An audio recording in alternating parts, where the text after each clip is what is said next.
नमस्कार, Om Shanti. Global corporation house के Wednesday talks में आप सबका स्वागत है। मेरा नाम शांतनु है और आज मैं आप सबके बीच में एक बहुत ही ब्यूटीफुल टॉपिक लेकर के आया हूँ, जो कि मेरे, आपके हर एक के लिए बहुत ज़रूरी है। जी हाँ, मैं बात कर रहा हूँ हमारे आज के विषय की, जिसमें मैं अभी बात भी कर रहा हूँ और जो आप सुन रहे हैं और समझ रहे हैं। आज का विषय प्रभावशाली संवाद, इफेक्टिव कम्युनिकेशन। कम्युनिकेशन या संवाद एक माध्यम है अपने विचारों को दूसरे तक पहुंचाने का, दूसरे के विचारों को समझने का और इस समझ के आधार पर हम हमारे कर्तव्य, हमारे जीवन को डिजाइन करते हैं, उसका एक स्वरूप क्रिएट करते हैं। लेकिन कई बार दोस्तों ऐसा भी होता है कि संवाद में कुछ कम ज्यादा हमारे प्रयास की वजह से कभी हम कम प्रयास करते हैं, कभी हम ज्यादा प्रयास करते हैं और एक उम्दा संवाद तैयार नहीं हो पाता और हम और आप आए दिन अपने रोजमर्रा के जीवन में एक प्रभावशाली संवाद के न होने के कारण से कई प्रकार के दुख, तकलीफ और समस्याओं का सामना करते हैं। क्या भाषा, क्या बोलने का तरीका, क्या शब्दों का चुनाव इतना ही इम्पोर्टेंट है कि हम हमारे लाइफ के कई सारे सुखों को नहीं अनुभव कर पाते क्योंकि हमने सही चुनाव भाषा का नहीं किया, सही चुनाव शब्दों का नहीं किया। भाषा का, शब्दों का या बोलचाल की शैली का हमारे विचारधारा से क्या कनेक्शन है? हमारे बातचीत का, हमारे वार्तालाप का, हमारे जीवन में और हमारे अनुभवों में क्या उसका सामंजस्य है? क्या उसका यथार्थ है? कितना वो वैल्यूएबल है? ये समझने के लिए आज हम सब इकट्ठे हुए हैं और आज हमारे बीच में एक बहुत ही ब्यूटीफुल एक्सपीरियंस्ड स्पीकर है। जी हाँ दोस्तों, आज भारत से हमारे बीच में जुड़े हैं आदरणीय राजयोगिनी मनोरमा दीदी जी। मनोरमा दीदी जो है हमारे बीच में है और आज वो हमारे साथ प्रभावशाली संवाद के बारे में अपने विचार रखने वाली हैं। लेकिन उससे पहले मैं दीदी के बारे में कुछ बताना चाहूँगा।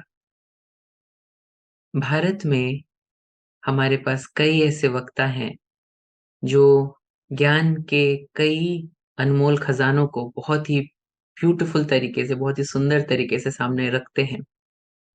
लेकिन उसको रखते समय भाषा की सुंदरता को भी कायम रखना, भाषा की सशक्तता को बरकरार रखना, ये अगर किसी को सीखना है तो मनोरमा दीदी जी श्रेष्ठ सोर्स है उस चीज का, मैं कहूँगा। मुझे याद आता है वो समय जब आदरणीय दादी प्रकाश मणि जी का अंतिम संस्कार हो रहा था और इतने बड़े संस्था के मुखिया का जब अंतिम संस्कार होता है, तो देश-विदेश के कई सारे मीडिया चैनल्स की नज़र होती है। शांतिवन के कॉम्प्लेक्स में उस समय नेशनल टीवी के न्यूज़पेपर्स और नेशनल टेलीविज़न चैनल्स बहुत सारे संवाददाता आए हुए थे। ऐसे समय में मंच संचालन करने का कार्य एक बहुत बड़ी ज़िम्मेवारी होती है और ये ज़िम्मेवारी दी गई थी आदरणीय मनोरमा दीदी जी को। दीदी जी के अंदर वो एक आध्यात्मिक शक्ति है। She is such a beautiful transparent channel जहाँ पर परमात्मा अपने भावों को अभिव्यक्त करने के लिए उनका इस्तेमाल करके हर एक के हृदय में बहुत ब्यूटीफुल, बहुत ही सुंदर विचार उजागर कर देते हैं। मनोरमा दीदी जी ने न केवल उस कार्यक्रम में, दादी जी के अंतिम क्रिया में, लेकिन कितने ही ऐसे महत्वपूर्ण जहाँ पर संस्था का परिचय एक बड़े लेवल पे होने जा रहा होता है, वहाँ पर उन्होंने बहुत अहम भूमिका निभाई। उनके शब्दों के चयन, उनके बोलने के तरीके से लोगों के दिल को वो अनुभूतियाँ हुई, जो अनुभूतियाँ परमात्मा कराना चाहता था। आइए दोस्तों, और ज़्यादा विलंब नहीं करते हैं और आदरणीय मनोरमा दीदी जी का हम स्वागत करते हैं। दीदी जी, आपका बहुत-बहुत स्वागत है। ओम शांति। आज आप सबके बीच में आकर बहुत अच्छा लगा।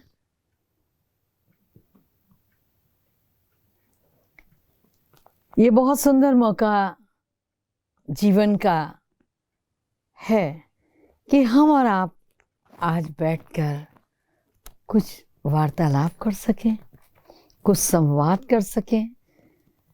हमारे सामने एक विषय आया और वो ये था, आज के युग में इफेक्टिव कम्युनिकेशन, प्रभावशाली संप्रेषण अगर होता है तो हमारे परस्पर संबंधों में एक प्रवाह होता है।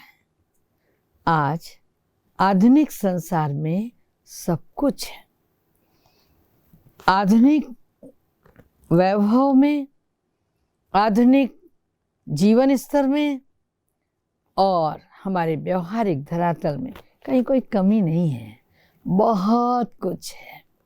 लेकिन अगर कहीं कोई अभाव है तो ये अभाव मानव से मानव के मध्य में बड़ा साफ झलकता है। और ये क्या है? परस्पर संवादहीनता का। हम मिलते हैं लोगों से और हेलो हाय होती है। अधिकतर जो कार्यक्रम ऑफिशियल हैं उनके संबंध में वार्तालाप भी होती है, लेकिन कार्य संपन्न होने के बाद एक पूर्ण विराम लग जाता है। तो मानवीय संबंधों में जो आत्मीयता है उसका अभाव दिखता है। बड़ा कॉमर्शियल सा, चलते फिरते उठते बैठते, अजीब सा माना ऐसे संबंध जो हमारे स्वचालित मशीनों की तरह हो गए। मिलना जुलना, हेलो हाय करना, काम की बात करना, ओवर होने पर ओके करके चल देना। क्या कहीं सरसता का अभाव नहीं झलकता है? हम मानव हैं, मशीन नहीं है। और मानव चाहता है कि जब हम आपसे मिलें तो आपके आंखों की रोशनी में एक चमक हो, एक वो अंदाज हो जो इंसान का इंसान से मिलने पर होता है। सच पूछिए तो जिसे हम दूसरे शब्दों में कहते हैं प्रेम, छलकना चाहिए, छलकना चाहिए। मैं चूंकि भारतवर्ष से बोल रही हूं तो हमारे हिंदुस्तान में एक पूजनीय संत हुए हैं तुलसीदास जी, और उन्होंने बड़ा अच्छा लिखा है, आवत ही हर्षत नहीं। कोई भी आया और हमें उससे खुशी नहीं हुई, नैनन नहीं स्नेह, आंखों में स्नेह की झलक नहीं मिलती।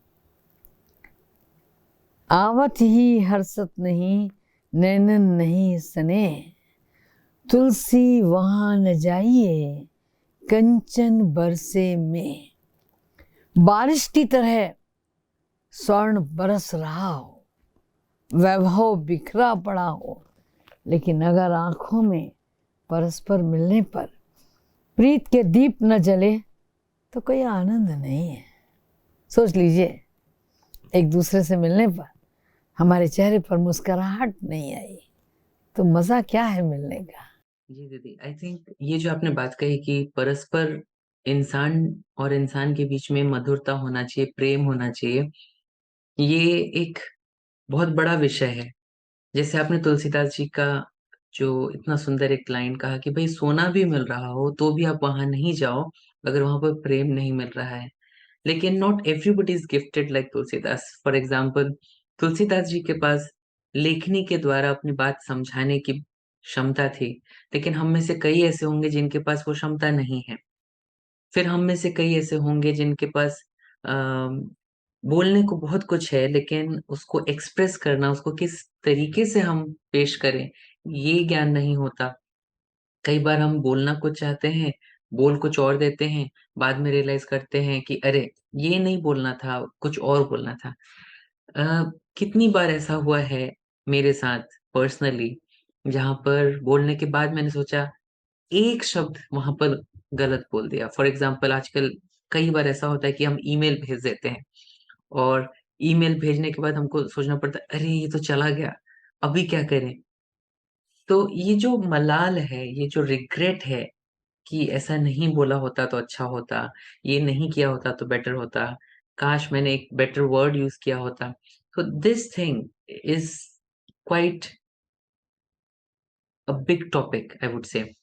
तो ऐसे में मुझे ऐसा लगता है कि पहले तो हमें ये जानना जरूरी है हमारे हर एक के लिए कि क्या कोई पैरामीटर्स हैं, क्या कोई ऐसे पैमाने हैं जिन पर कि हम हमारी भाषा को, हमारे संवाद को बहुत अच्छा बना सकते हैं।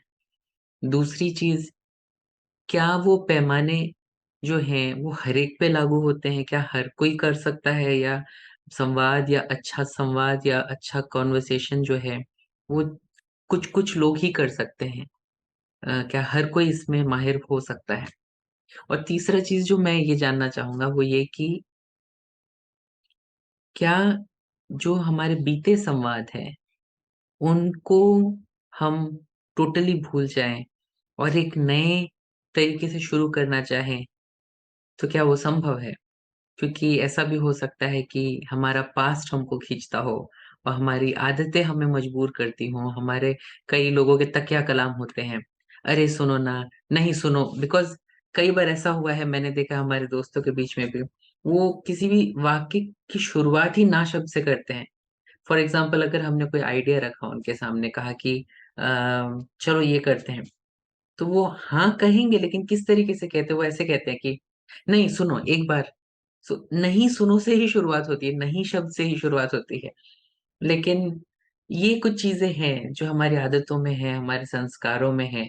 तो किस प्रकार से हम इन चीजों पे आधिपत्य करें, किस प्रकार से हम चीजों को आत्मसात करें कि संवाद जो है वो नेचुरल हो जाए। अ, ये एक मैं आपसे ज़रूर जानना चाहूँगा कि नेचुरल संवाद कैसे हो? अगर मैं एक बहुत अच्छा कन्वर्सेशनिस्ट नहीं हूँ, बोलने, लिखने या अभिव्यक्त करने में मुझे तकलीफ़ होती है, तो क्या कोई ऐसे पैमाने हैं, पैरामीटर्स हैं, जिनको मैं ध्यान में रखूँ तो मेरा बोलचाल, मेरा संवाद, संप्रेषण जो है, वो बहुत अच्छा हो जाएगा? ये तो आपसे सुनना चाहेंगे। इस शुरुआत के ही कुछ मिनटों में आपने हमें ये बता दिया कि संप्रेषण, संवाद या कम्युनिकेशन मानव जीवन के अनुभूतियों का आधार है। लेकिन मैं आपसे जानना चाहूँगा कि ये तो आपने एक मोटे रूप में बता दिया कि कम्युनिकेशन इज़ वेरी इम्पोर्टेंट, वो हमारे जीवन के हर अनुभूति का एक आधार है। लेकिन एक अच्छे कम्युनिकेशन के लिए, एक अच्छे संवाद के लिए कौन-कौन सी चीज़ें हैं जिनका हमें ध्यान रखना चाहिए? अगर आप उँगलियों में हमें गिना सकें वो कुछ बातें जो कि हम हमारे ध्यान में रखें, तो एक बहुत अच्छे अनुभव की ओर हम जाएँगे। प्लीज़ आप वो हमारे साथ शेयर करें। क्या है वो आधार जिससे हमारे संवाद बहुत अच्छे हो सकते हैं? तो सबसे पहली चीज है, आज जो खो रही है मानवता, वो है परस्पर प्रीत, परस्पर मुस्कान। एक दो से मिलने पर जो आत्मीयता के दीप जलने चाहिए, वो आत्मीयता के दीप आज जलते नहीं हैं। तो जब हम में स्नेह हो, और उससे भी बड़ी बात कि वो स्नेह निस्वार्थ हो। स्वार्थ भरे स्नेह तो बहुत जगह मिल जाएंगे। किसी से काम निकालना है, किसी से काम कराना है, किसी से फाइल पे साइन कराने हैं, किसी से चेक लेना है। थैंक्स कहते कहते और मुस्कुराते मुस्कुराते बहुत कुछ होता है। लेकिन ये मुस्कुराहट क्या हृदय से है? तो पहली चीज है, अगर हम चाहते हैं कि समाज में एक अटूट संबंध बने, तो उसके लिए प्रत्यक्ष या परोक्ष स्नेह की कड़ियां होनी चाहिए। परस्पर स्नेह हमें एक दो से न केवल मिलाता है, बल्कि मधुर सूत्रों में सच कहें तो बांधता भी है। और ये मधुरता तब कायम होती है जब क्लियर हो, स्पष्ट हो, हमारे और आपके बीच में ट्रांसपेरेंसी हो। कोई भी संबंध जिंदगी के किसी भी मोड़ पे, वो रिलेशनशिप के अंतर्गत हो, वो मैत्री भाव से जुड़ा हो, लेकिन उस संबंध में हम लॉन्ग पीरियड, लंबे समय तक तभी चल सकते हैं जब हमारे बीच में ट्रांसपेरेंसी हो। जब पारदर्शिता होती है तो मैत्री दीर्घकालिक होती है, और जब पारदर्शिता का अभाव होता है तो मैत्री तो होती है लेकिन दीर्घकालिक नहीं होती, बहुत लंबे समय तक नहीं चलती। कुछ चंद कदम साथ साथ चलने के बाद जैसे ही हमें ये लगता है कि अगले ने हमसे कुछ छुपा लिया है, छोटी सी बात, कुछ लिखते समय अगर एक हाथ यूं करके हमने सामने रख लिया और जिसका उद्देश्य है कि हम सामने वाले से अपने लिखे हुए को छुपाना चाहते हैं, तो क्या होता है कि जैसे ही हमने हाथ लगाया और सामने वाले ने देख लिया तो या तो वो उठ के चला जाता है और या उसके मनोभाव विकृत हो जाते हैं। उसे लगने लगता है ये हमसे कुछ छुपा रहे हैं, और ये जब छुपा छुपी चलने लगती है तो संबंध दीर्घकालिक नहीं रहते, किसी न किसी मोड़ पर जिंदगी के टूटने लग जाते हैं। तो सबसे पहली चीज़ है कि क्लीन हो, क्लियर हो, स्पष्ट हो, कहीं भी कुछ उसमें छुपाव नहीं हो, और हम जो आपको संप्रेषित कर रहे हैं, जो हम आपसे कहना चाहते हैं, उसमें बहुत ठोस, करेक्ट, केवल क्लियर नहीं, केवल क्लीन नहीं, बल्कि संपूर्ण जानकारी सही होनी चाहिए। आजकल तो इलेक्ट्रॉनिक जगत है ना, तो कई बार हम डाटा कलेक्ट करते हैं और उस डाटा के बेस पर समाज को बताते हैं कि ये आंकड़े हमारे कह रहे हैं, ये हमारी सर्वेक्षण रिपोर्ट कह रही है, हमने समाज में जाकर के ये आंकड़े इकट्ठे किए हैं।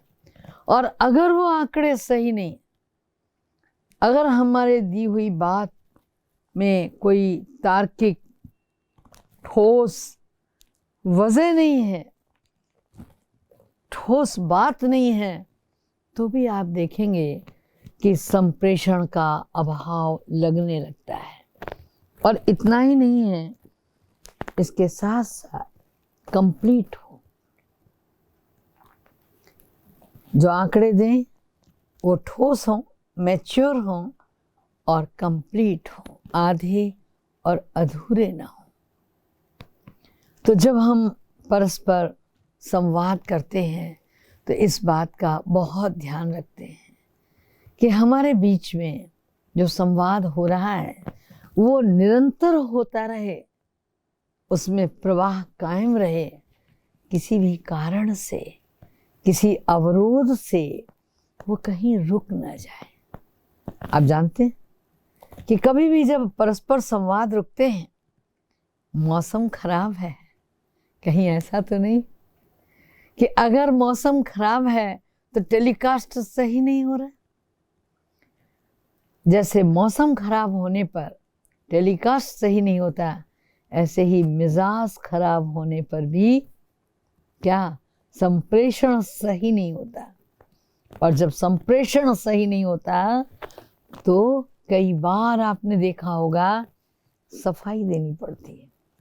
ये जो रहनुमा लोग हैं, लीडरशिप करते हैं, ये समाज में खड़े होकर मंचों पे बोलते हैं, और बोलने में यदि कहीं भी स्लिप करती है टंग तो बार बार माफ़ी मांगते और ये कहते नज़र आते हैं, मेरा भाव ये नहीं था, मैं ये नहीं कहना चाहता था।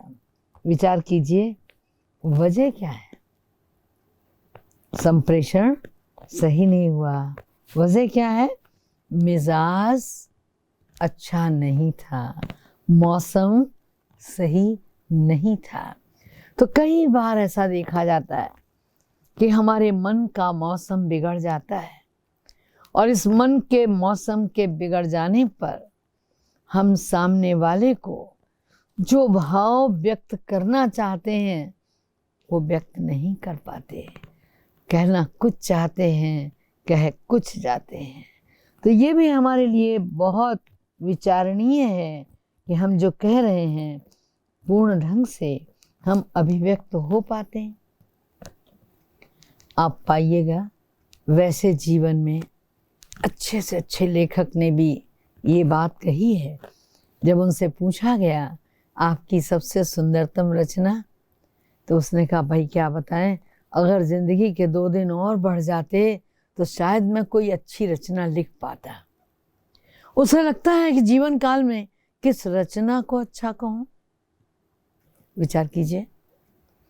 तो हम जो दे रहे हैं, देते समय कभी नहीं लगता कि हम पूर्ण दे रहे हैं। अनेकों बार ऐसा लगता है कहीं कुछ रह गया, अगर एक बार मौका और मिलता तो शायद मैं इससे अच्छा कुछ कह सकती। और इसीलिए कहते हैं कि पूर्ण अभिव्यक्ति केवल वो परमपिता परमेश्वर जो पूर्ण है वो सर्वशक्तिवान ही कर सकता है। हम मनुष्य हैं और हम अपूर्ण हैं, और हम जब भी कुछ कहना चाहते हैं तो कई बार अपनी पूरी मानस चेतना को एकाग्र करके हम व्यक्त कर रहे हैं, बावजूद उसके कहीं ना कहीं कुछ अभाव रह ही जाता है।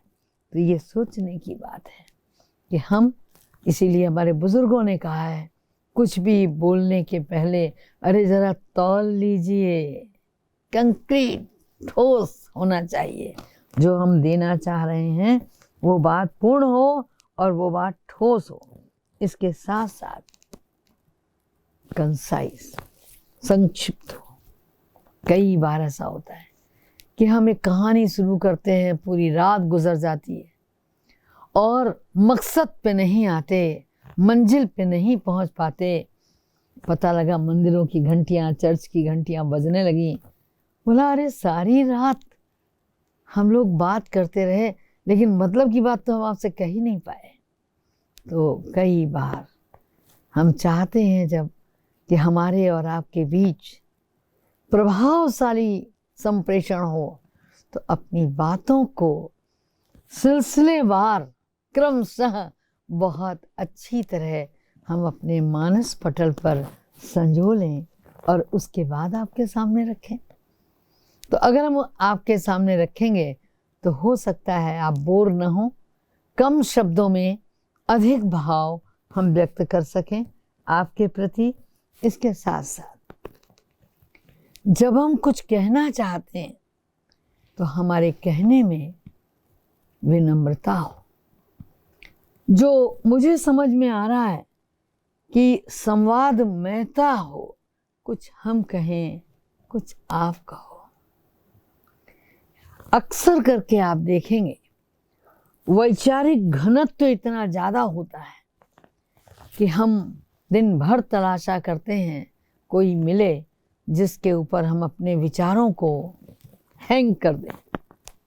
कई बार ऐसा लगता है कि कुछ खूंटियाँ हो गए हैं जिन पर हैंगर की तरह विचार टांगे जा सकें। दिन भर ढूंढा करते हैं कोई मिल जाए जिसे आज की घटी हुई घटनाओं पर अपने विचार रख सकें। अरे नहीं, आप पेस्ट क्यों कर रहे हैं? आप किसी पर कोई बात लादना क्यों चाहते हैं, थोपना क्यों चाहते हैं? Why for? उसे भी तो कहने का मौका दीजिए। और जब हमारे बीच परस्पर संवाद होते हैं, हम सामने वाले को एकाग्र होकर सुनते हैं, ये बहुत बड़ी मेडिसिन का काम करते हैं। आजकल आप देख रहे हो अधिकतर लोग कहते हैं क्या बड़ा स्ट्रेस है, बहुत तनाव है, अरे वो तो डिप्रेशन का शिकार हो गए हैं। डिप्रेशन का शिकार हो क्यों गए हैं? क्योंकि कोई सुनने वाला नहीं है। हर एक व्यक्ति दूसरे पर अपने विचार टांगने को उत्सुक है, हैंग करने को उत्सुक है, लेकिन उसकी बात सुनने के लिए उसके पास समय नहीं। और आपने देखा होगा, क्या हिंदुस्तान और क्या हमारे पश्चिमी देश कहीं भी आज अपनी बात सुनाने के लिए कितने डॉलर की फीस हम एक मनोचिकित्सक को दे देते हैं, एक काउंसलिंग करने वाले को दे देते हैं, हमारी बात तो सुने। और अगर हमारे और आपके बीच संबंधों में संवादमयता जारी रहे, परस्पर एक दो को सुनने की मनोवृत्ति बनी रहे, तो आप पाइएगा कभी तनाव नहीं होगा, कभी हमें किसी काउंसलिंग करने वाले के पास नहीं जाना पड़ेगा, क्योंकि हम एक दो को अच्छी तरह जानते हैं, हम एक दो को सुनते हैं। और कई बार आपने ऐसा भी सुना होगा कि बहुत स्नेही होते हैं, जब परस्पर संबंधों में माधुर्य बहुत होता है, बिना कहे बहुत कुछ समझा जाता है, बिना कहे बहुत कुछ कहा जाता है। आप कहेंगे हो सकता है कि वो भाषा वाणी और शब्दों का आकार न ले, बल्कि आँखों से आँखों को संप्रेषण हो रहा हो, और उसे नेत्रों की भाषा कहें, प्यार की भाषा कहें, बिना कहे बहुत कुछ समझा जाता है। इसके अलावा जब हमारे कहने में अंदाज़े बयां, बात कहने का ढंग कर्टसीफुल हो, रिस्पेक्टफुल हो, हम जो बात कह रहे हैं वो बहुत विनय के साथ कहें, और जो सुन रहे हैं बड़े रिस्पेक्ट के साथ सुने। आप देखिए कितना प्रभावशाली संप्रेषण होता है। हम उस अगले का इंतज़ार करते हैं और हमें मालूम है कि जब वो आएगा तो अपनी बात को बहुत विनयपूर्वक कहेगा और हमारी बात को बहुत रिस्पेक्टली सुनेगा। ये भी प्रभावशाली संप्रेषण के अंतर्गत आता है। जब ऐसा नहीं होता तो संबंध टूट जाते हैं, बिखर जाते हैं। बरसों के संबंध तोड़ दे छोटी सी कोई बात। पल भर की, मैं चंद लाइनें आपके सामने रखना चाहूंगी। पल भर की पहचान लगे यूं जन्म जन्म का साथ, वर्षों के संबंध तोड़ दे छोटी सी कोई बात। कभी ऐसा भी होता है, बिन बादल बरसात नैन बिन आंसू रोता है, कभी ऐसा भी होता है। तो जब संप्रेषण बंद हो जाए, मन का मौसम बिगड़ जाए, तो आप देखेंगे संवादमयता उस जगह ब्रेक हो जाती है। अगर ब्रेक हो गई, जरा कोशिश कीजिए, टूटे हुए सूत्र को पुनः जोड़ने का एक बार प्रयास कीजिए, और उसके लिए थोड़ा सा साइलेंस में जाना पड़ता है, एकांत में जाना पड़ता है, एकाग्र होना पड़ता है। और बता दूं, कई बार अंतर्मुखी होकर के अपना अंतःकरण में जाकर अवलोकन करना पड़ता है, वो क्या हुआ जिसकी वजह से वर्षों के संबंध आज बिखर गए। क्या वो कर्टसीफुल संवाद नहीं था? क्या वो फेथफुल बात नहीं थी? क्या परस्पर ज्ञान युक्त संवाद नहीं था? नॉलेज से संपन्न नहीं था? क्या हमने अपनी बात को कहने के लिए जो रास्ता चुना वो सही नहीं था? तो ये सब चीज़ें अगर होती हैं तो हमारे और आपके संबंध बहुत प्रभावशाली होते हैं। इतने सहज शब्दों में लेकिन कितनी खूबसूरती से आपने हमें समझाया कि बरसों के संबंध जो हैं, वो कुछ लफ्ज़ जो हैं तोड़ सकते हैं और कुछ लफ्ज़ ही हैं जो टूटे हुए रिश्तों को भी जोड़ सकते हैं। लेकिन दीदी कई बार ऐसा भी होता है कि जैसे आपने अभी कहा कि थोड़ा-सा मेडिटेशन, थोड़ी-सी शांति, थोड़ा-सा साइलेंस जो है, वो हमें मौका देती है गौर करने का कि कौन से ऐसे शब्द हैं जो हम इस्तेमाल करें जिससे कि हमारा संप्रेषण या संवाद जो है बहुत अभिव्यक्तिपूर्ण, बहुत ही प्रभावशाली हो। लेकिन कई लोग ऐसे भी समझते हैं कि करना तो मुझे बातचीत है, मैं साइलेंस में जाके क्या करूँ? मतलब ये कनेक्शन क्या है अध्यात्म का या आपने जैसे कहा योग का, साधना का, इसका कनेक्शन संवाद के साथ, कन्वर्सेशंस के साथ क्या है? क्या वो थोड़ा-सा हमारे सामने रखना चाहेंगे? कई बार लोग कहते हैं कि क्या ज़रूरत है फ़िलॉसफ़ी की, क्या ज़रूरत है आध्यात्म की, क्या ज़रूरत है धर्म की।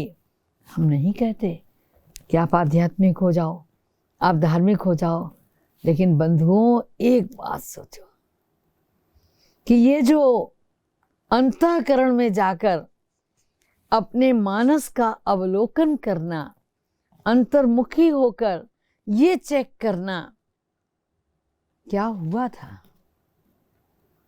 अच्छा, कहीं चेंज हो सकता है? तो चेक करने और चेंज करने के लिए एक बहुत ओपन माइंड, एक बहुत शांत मस्तिष्क चाहिए। ऊर्जा का संप्रेषण शांत मस्तिष्क ही कर सकता है।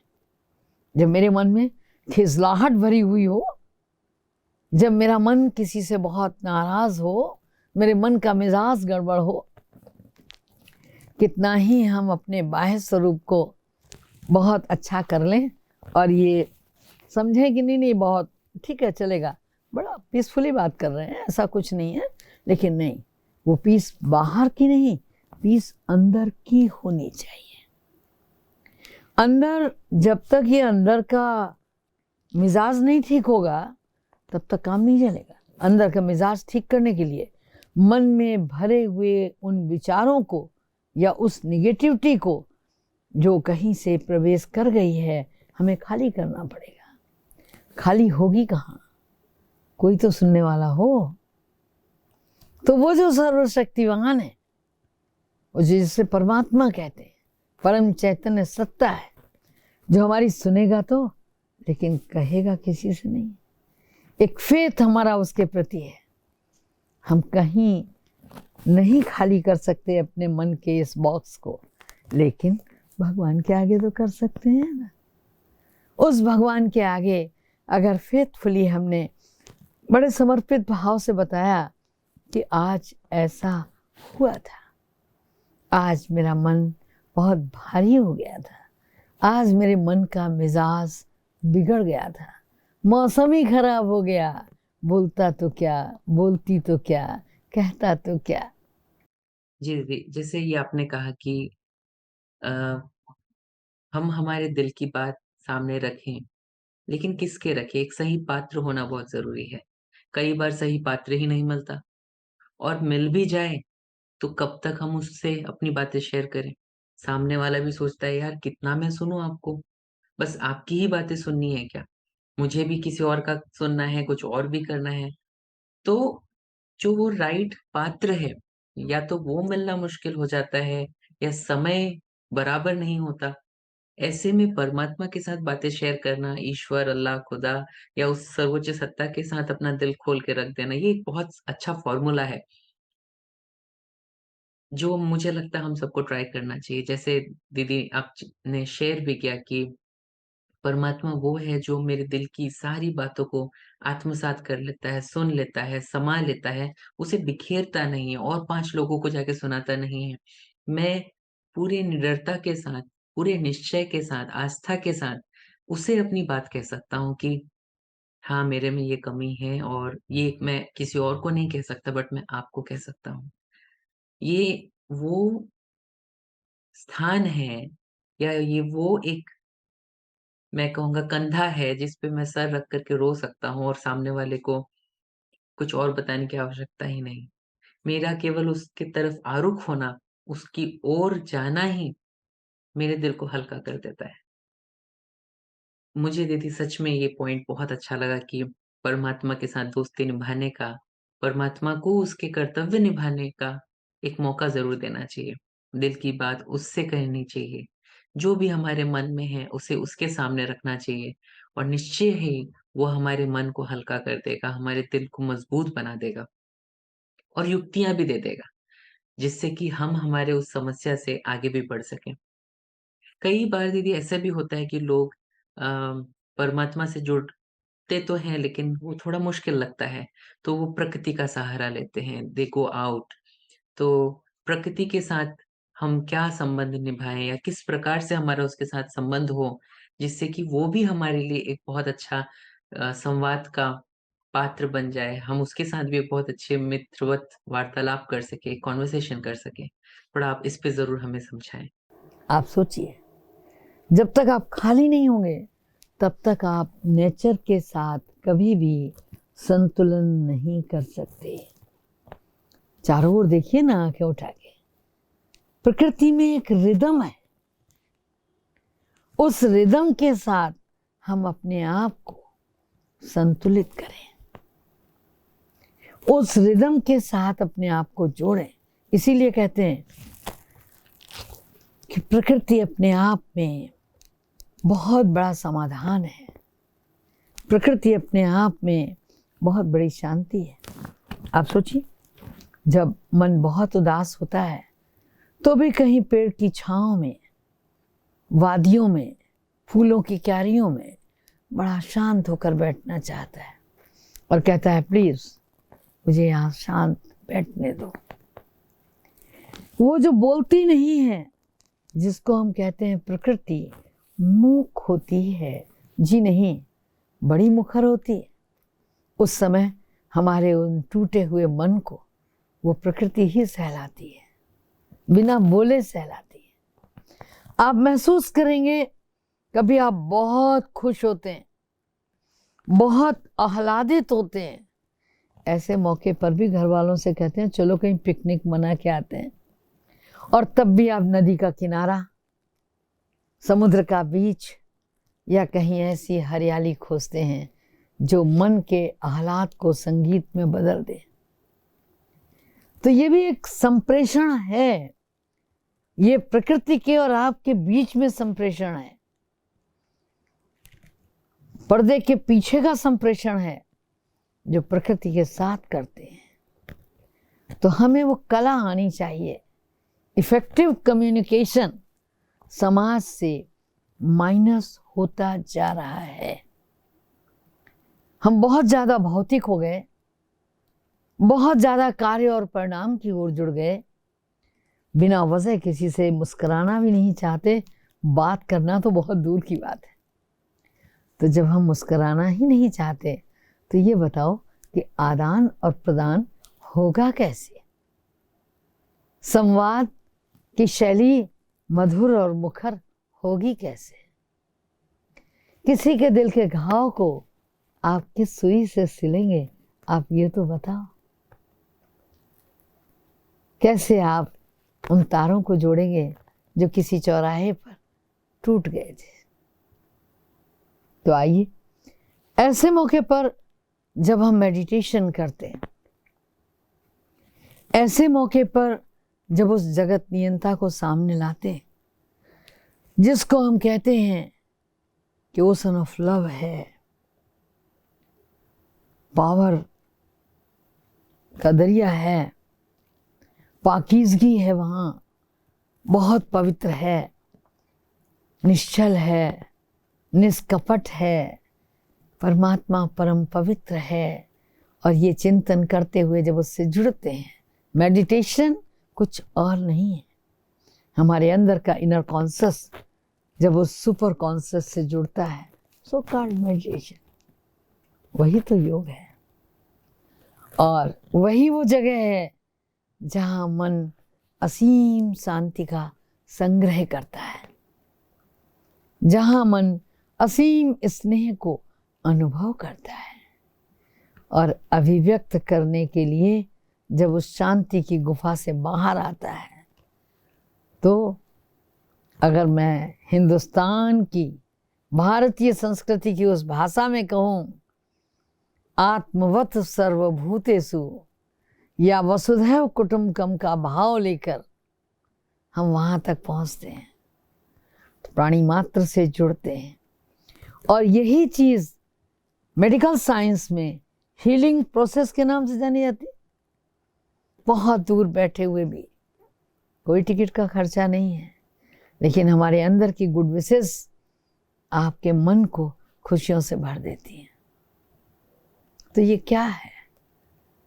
ये अनदेखा, अनजाना वो हीलिंग प्रोसेस है जो हमारे मन को सहलाकर हमें नई ऊर्जा प्रदान करता है।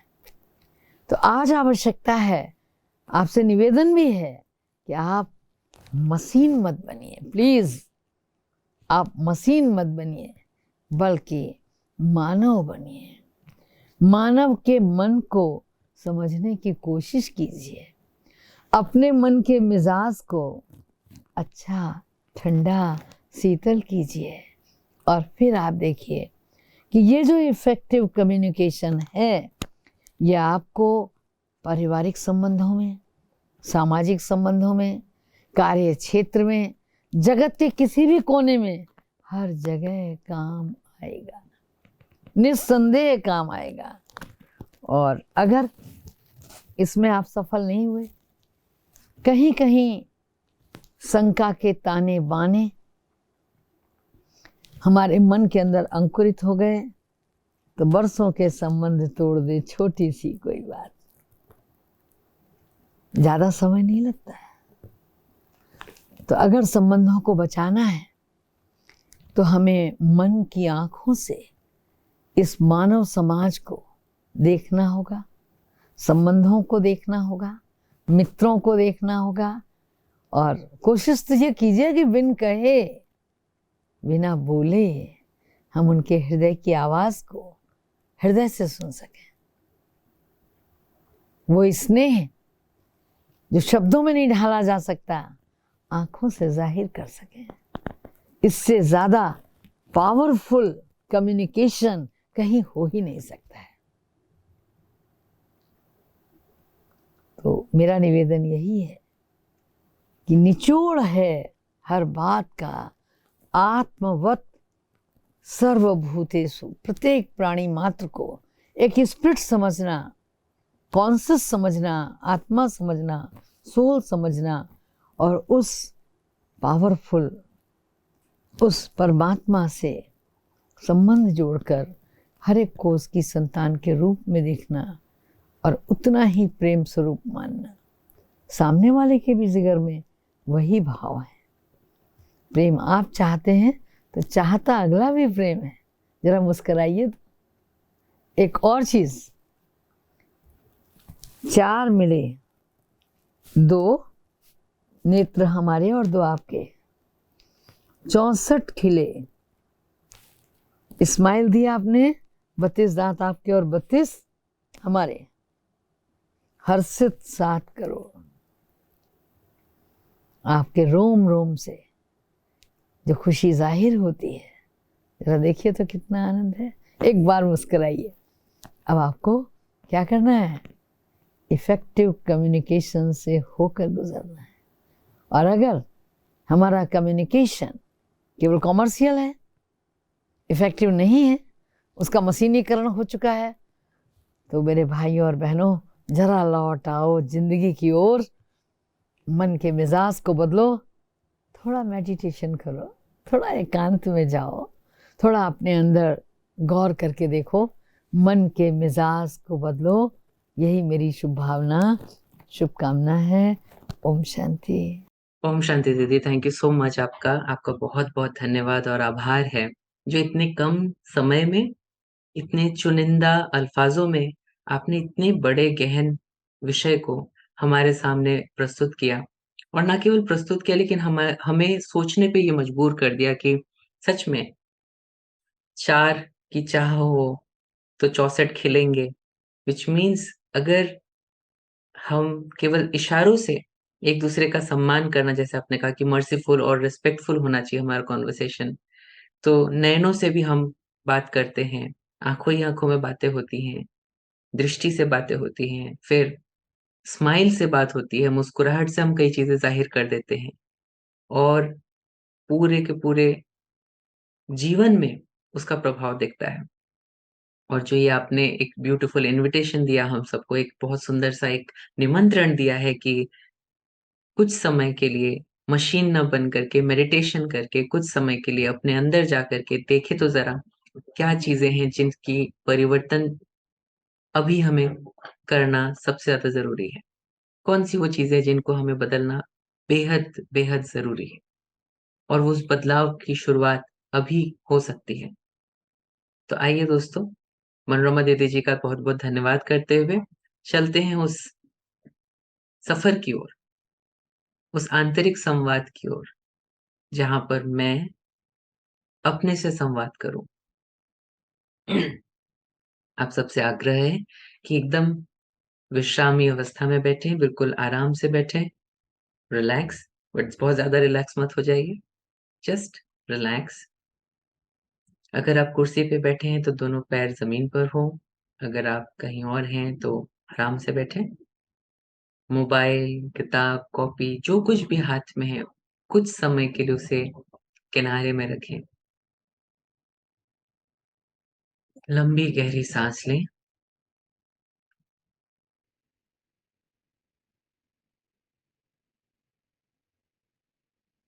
और धीरे-धीरे अपने साँसों पर अपना नियंत्रण लाएँ।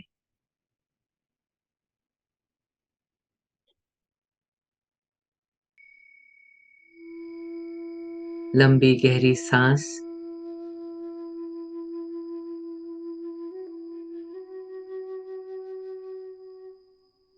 धीमे-धीमे साँस कुछ कहती है।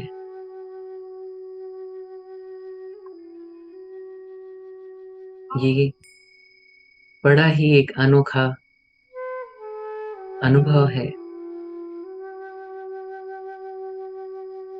जहाँ केवल साँसों की गति से ही शांति का अनुभव होने लगता है।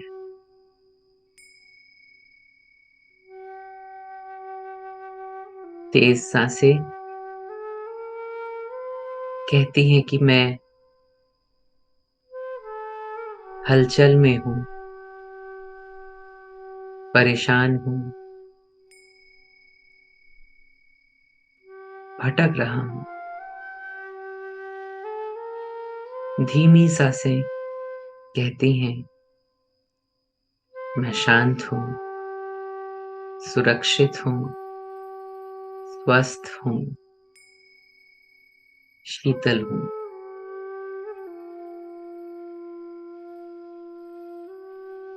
धीरे-धीरे अपने ध्यान को खींचकर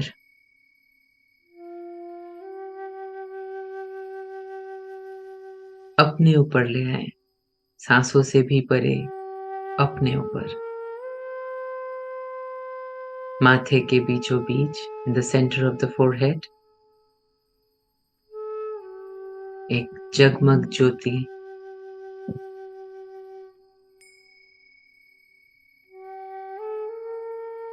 एक नन्हा सितारा चमक रहा है।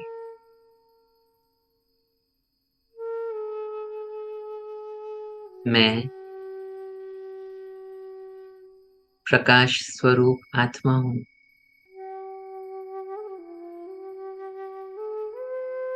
मुझ आत्मा का स्वधर्म शांति है।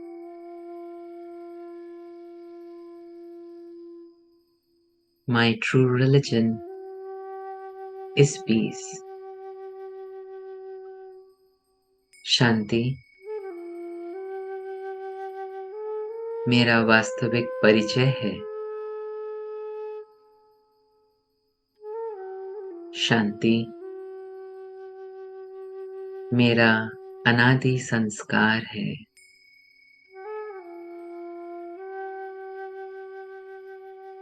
शांति मेरा स्वरूप है।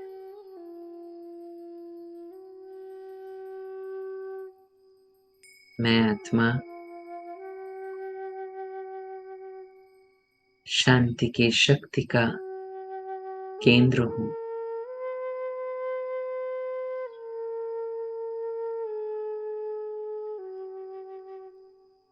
मुझसे शांति की शक्ति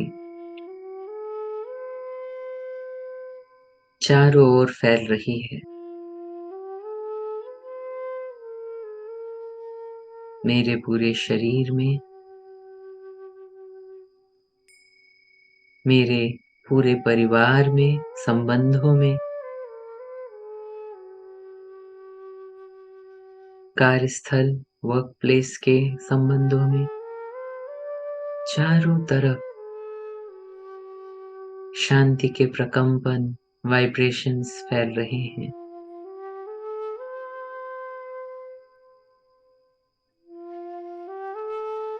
ये शांति की किरणें मेरे घर में शांति का माहौल बना रही हैं। मेरे वर्क प्लेस में सरलता और सहजता का अनुभव होता है। मेरे संबंधों को ज़्यादा मधुर बनाती हैं। ये शांति की किरणें पूरे जीवन में स्टेबिलिटी, स्थिरता ला रही हैं।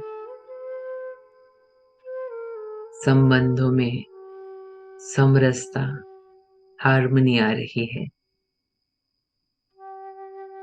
और जीवन में खुशहाली आ रही है। मैं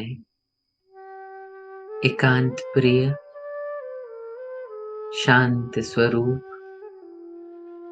शक्ति संपन्न आत्मा हूँ। मेरे प्रत्येक संकल्प में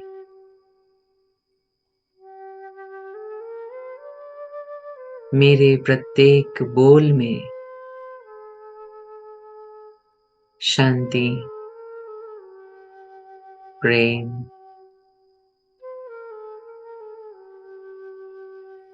सकारात्मकता और शक्ति के प्रकंपन समाहित हैं। मेरे हर बोल से सुनने वाले को शांति की अनुभूति होती है। मेरे प्रत्येक बोल से संबंधों में मधुरता बढ़ती जाती है। मेरे प्रत्येक बोल से सुनने वाले के अंदर आत्मशक्ति बढ़ती जाती है।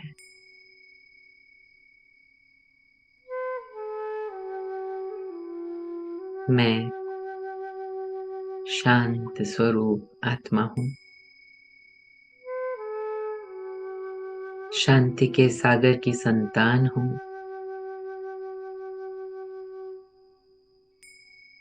विश्व में शांति स्थापन करना मेरा कर्तव्य है।